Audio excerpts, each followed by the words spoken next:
والأرض وضعها للأنام فيها فاكهة والنخل ذات الأكمام والحب ذو العصف والريحان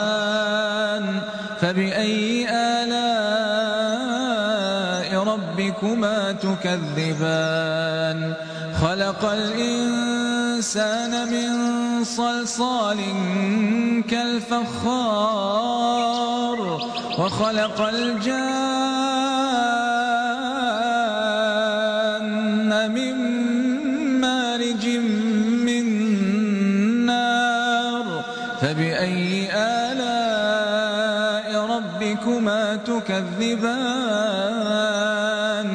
رب المشرقين ورب المغربين فبأي آلاء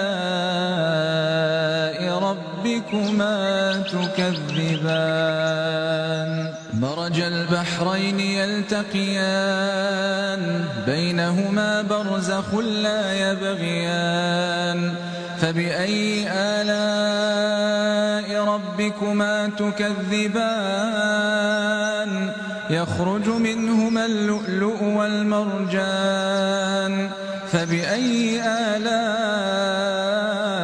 ربكما تكذبان وله الجوار المنشآت في البحر كالأعلام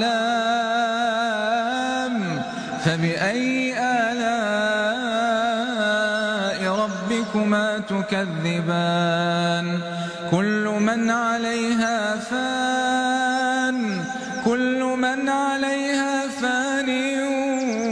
ويبقى